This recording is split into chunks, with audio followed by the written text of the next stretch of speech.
आप उम्मीद करता हूं कि आप सभी की दिवाली सही मनी होगी। आज भैया दूज है, कल गोवर्धन था। आप सभी को भाई दूज की बहुत बहुत बधाई और शुभकामनाएं। क्षेत्र से एक दुखद खबर भी आ रही है कि कल अमीनपुर के गांव में एक लड़ाई झगड़ा हुआ था, उसमें एक बुजुर्ग की मौत की भी खबर आ रही है। तो हम उसके लिए भी अपनी संवेदना प्रकट करते हैं, उस परिवार को वह दुख झेलने की अपील दुआ करते हैं।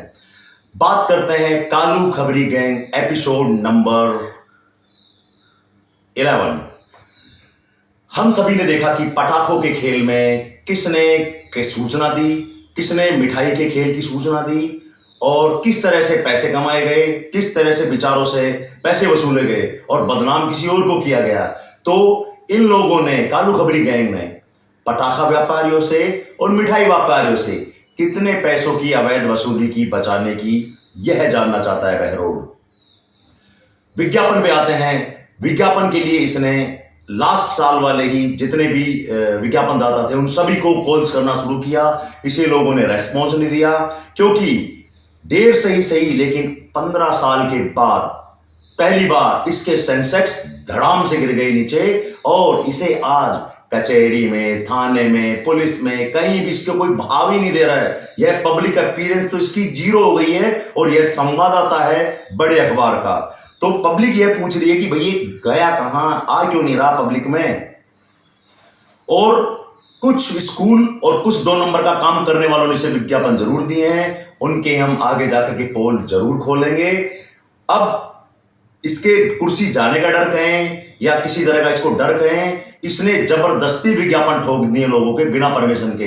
जब हमने 10 से 15 लोगों को फोन किया, विज्ञापन वालों को, उन्होंने कहा भाई इसने जबरदस्ती लगा दिया, हमारे पास फोन जरूर आया था लेकिन हमने स्पष्ट मना कर दिया, लेकिन उसके बावजूद इसने लगा दिया। तो भाई हम इसको पैसे नहीं देंगे, यह पैसे खुद देगा। आप सभी ने भी देखा होगा कि पहली बार इसके भतीजे का विज्ञापन इसके अखबार में देखा गया। अरे ऐसी कौन सी नौबत आ गई भाई कि तुमको विज्ञापन देना पड़ रहा है तुम्हारे घर के अखबार में, क्योंकि ये अखबार तो रिवाली ब्रांड बन चुका है। तो कहीं ना कहीं इसके चूड़े तो हिली हैं, इसके फड़फड़ी तो मची है, इसको मानसिक संताप तो हो रहा है। बताने वाले यह भी बता रहे हैं कि यह मुझे कहता है, अरे मैं तो सुबह 5:30 बजे उठ जाता हूं, रात को 10 साढ़े 10 बजे सो जाता हूं, सुबह योगा करता हूं, मेडिटेशन करता हूं और सुबह ही अपना डे प्लान कर लेता हूं। तू बता भले आदमी, तूने तो ऐसे ऐसे ब्रांड बदल बदल के दारू पी रहा है कि तेरे साथ दारू पीने वाला कोई बचा नहीं। बदल बदल के ब्रांड मंगा रहा है तू दारू पीने की। तो तेरा जो मानसिक संतुलन है वह बिगड़ चुका है, क्योंकि कुर्सी की पेटियां अभी बांध के रखना, मौसम अभी और लगातार बिगड़ा रहेगा। और तूने किन किन लोगों के विज्ञापन जबरदस्ती से लगाए हैं यह जानना चाहता है बहरोड।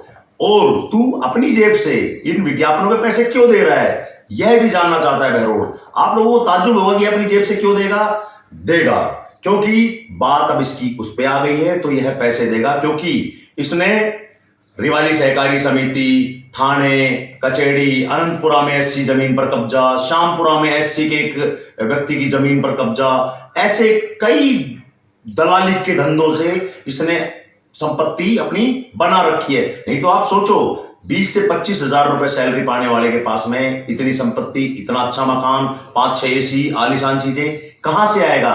तो दलाली तो यह करता है और इसने करी हुई थी, लेकिन इसकी रेल अब पिटी पड़ी है तो यह पैसे जेब से भुगत लेगा। लेकिन इनसे पार नहीं पड़ेगा भाई, तुझे खबरें देनी पड़ेंगी।